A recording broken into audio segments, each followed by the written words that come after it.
Hello there, Taurus, Taurus rising, and of course all of you Taurus moon people out there. This is your weekly astrological and card horoscope for the week starting January 13th, 2020. And just a quick reminder for everybody out there, should you ever want to get a session with me, you do need to go on ahead to my website. It's called integrativemysticism.com, or of course you may also just simply follow the links below.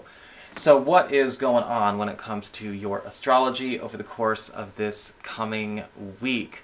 Well, when it comes to Wednesday, we've actually got Venus, planet of love, harmony, and affection, in your 11th house of friendships and social networking, forming a gorgeous sextile to Uranus, which is actually in your sign. And this is all about working on some kind of shift in your social circle or social sphere that is going to actually be putting you back on course with maybe some kind of I wouldn't necessarily say an alteration, but a change in direction for your social life in general. We are actually attracting a whole lot of new people, almost like a whole new clique, a whole new crowd.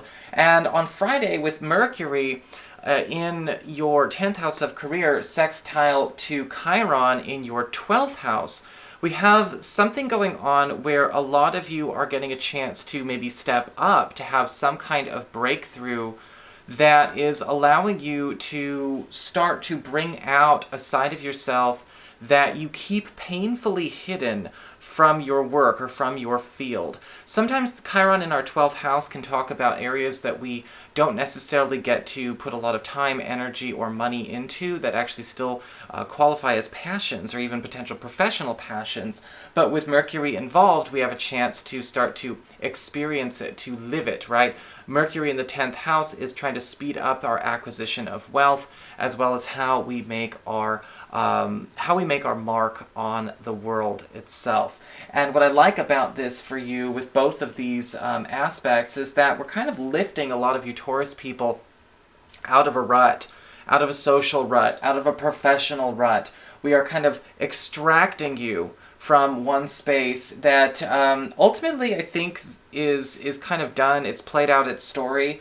And with Uranus in your sign getting that sextile from Venus Wednesday and even into a bit of Thursday, you're going to be noticing that you're getting a welcome from people, a welcome from new friends, a welcome from, again, new cohorts.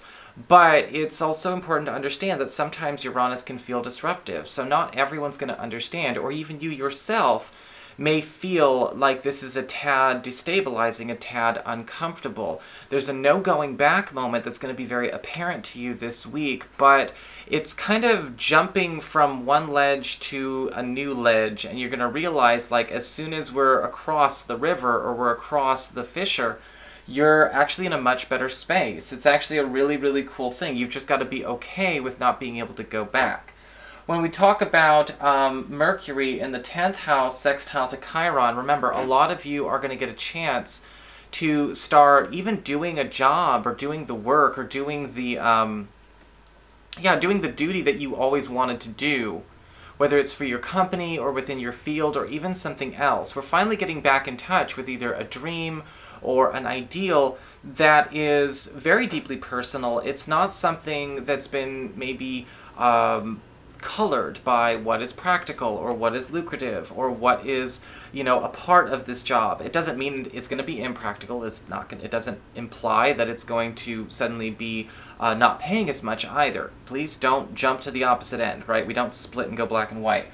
With Mercury sextile to Chiron, we actually see this could be something that you always wanted to do that unfortunately you had to forego for a more, quote, sensible plan. But we get to tease it and play with it this week.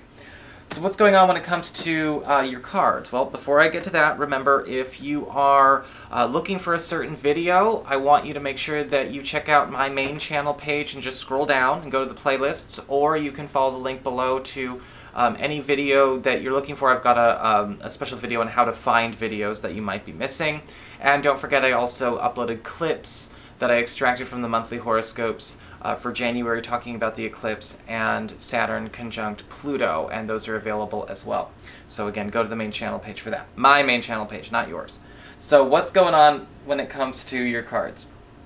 This week, we've got a very, very strong sense of, again, alteration, leaving things behind, letting go in a very strange way, because we've got, for your spiritual themes, the Seven of Swords upright. And with the Seven of Swords is kind of indicating is that there's a need for a lot of you now to kind of look within and see what is going on with personal dishonesty, where we might be being dishonest with ourselves or maybe even dishonest with other people. And why you're being dishonest or what your reasons are for, not necessarily being 100% upfront or having some omissions with what you do, I don't care. But this week with the Seven of Swords, it's all about paying attention to where maybe living dishonestly is not necessarily going to pay off, and where it might just be better to live honestly with new people, or maybe with new surroundings, new circumstances. Now, of course, we don't take a general horoscope and do something drastic with the information we get. I hope not. But with the Seven of Swords, we have to confront where is it that maybe an environment that we're in, or a social circle that we have, or any kind of connection or a commitment is maybe built on one person or everyone living dishonestly. Where is that illusion maybe prohibiting everyone from being able to see how well they can function? And sometimes people do that even because they think it's the best way for everyone to get along. Some people do it because they think it's the way to make a healthy family. Some people do it because they think that's the way it's done culturally, whatever. But the Seven of Swords is indicating that's an absolute no-no at this point in time. And with your influx card of the Ten of Pentacles reversed, we're kind of getting a heads up. A substitute in whatever way, okay, when it comes to, again, your surroundings, a social situation, living situation, is kind of coming to displace and push out whatever that lesser reality is, whatever that lesser vibration is. And what's kind of interesting is that you're getting a heads up about that. Now, this could be the collapse of maybe a certain lifestyle or living situation that we are in. This could be the collapse of a certain department. Something is coming down that really is just no longer suited to you, or no longer suited to the best interest of all concerned. And remember, just because it's comfortable doesn't mean it's in the best interest of all concerned, not even you. And it could be kind of weird, it could be kind of jarring in the beginning. But again, we are seeing a replacement coming, and that's coming from the outflux of the Four of Wands in reverse. With the outflux of the Four of Wands in reverse, well, this is sort of new paradise, right? This is new home. This is new everything. Because the Four of Wands reverse is all about the construction and the renovation of whatever new milestone, new achievement, new relationship, new social circle, whatever is happening here, we have, okay, something else that's been under construction for a while for you, whether you've noticed it or not, is ready. Okay, and again, this could be where the grass truly is greener on the other side, and that will be made very, very apparent, and you have open access this week. So there's an interesting transition that has to happen. The influx is, again, affecting all areas of your life, and so is the outflux. You may be taking relationships to a new space. You may be taking yourself to a new social circle. You may be taking yourself out of a current living situation. You may be finding reasons because you see the next alternative, the next step, the better alternative, the evolution in that process. Do not take it so slow that you miss it, but also at the same time, don't rush heedlessly and do something without any care, okay? So moving on, when it comes to your material concerns, well, with money, when it comes to the Four of Cups reversed, again, we see something in the offering coming your way. Something is shaking up your status quo when it comes to either how you earn your money, how you perform your job, or quite possibly, maybe for those of you that aren't even looking for something new when it comes to work or money, are getting offered something that is not going to necessarily be trying to win you over. It's an invitation that is subtle, so we have to practice our social and emotional fluency and literacy here, because we might not always see it. Because the Four of Cups reversed, this is something that's put on the table, but it's not trying to wow us. It's not making itself explicitly known. It's not bright neon lights. It's more like the Indiana Jones and the Last Crusade movie, where, and there's a lesson to learn there, right? Don't let appearances deceive you. If you're looking for the Holy Grail, it's going to be something humble. Don't take the bejeweled one all the time, because it'll melt your face off. Or actually, I think he just aged. I can't remember. It's been forever since I've seen that movie. But with the Four of Cups reversed, what we have is sort of, again, a less than, let's just say, less than wowing, terrible English, offer coming your way or chance coming your way. This is something that's very nonchalant.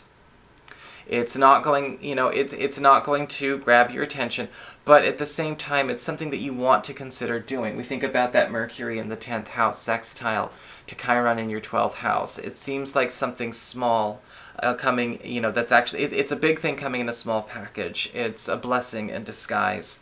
And so this week I want you to make sure that you are available to it and that you're open-minded enough not to judge it on its appearance or maybe on how, less than attention-grabbing it really is. When it comes to your social life, on the external, we actually have the Three of Cups reversed. And again, a lot of you Taurus people are making some social jumps. And some of you may be trading out friends, trading out social groups entirely. And that's okay, because the Three of Cups reversed is kind of indicating, some social incompatibilities are going to be very apparent at this point in time. We may be also noticing that certain social relationships are not as healthy as we thought. They're not as encouraging, they're not as nurturing, they're not as growing. Some people get kind of stuck in a rut. They don't necessarily know how to encourage people to grow. Some people are scared of change. They want to maintain a certain status quo and they want everyone to capitulate to it.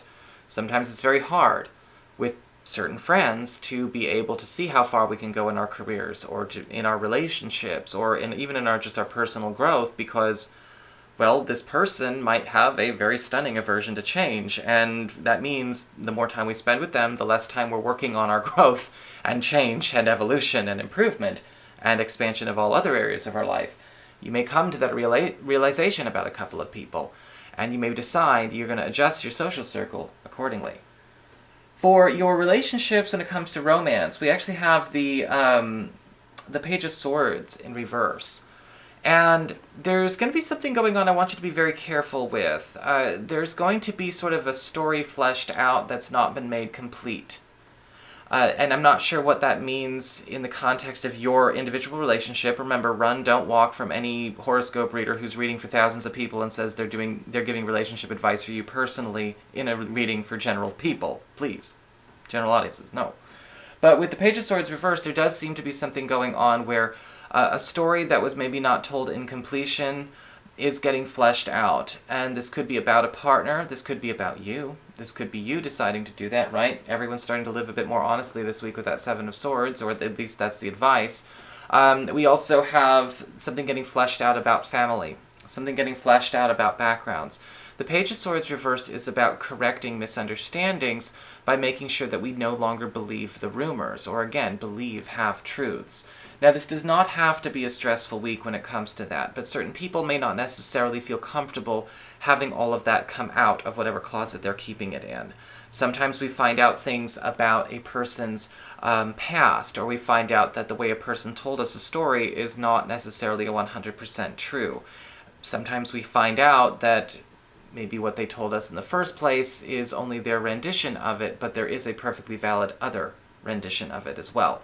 Does this mean that anything horrible has to happen? Absolutely not. But again, just be prepared. Everyone needs to be honest and to encourage honesty in this communication.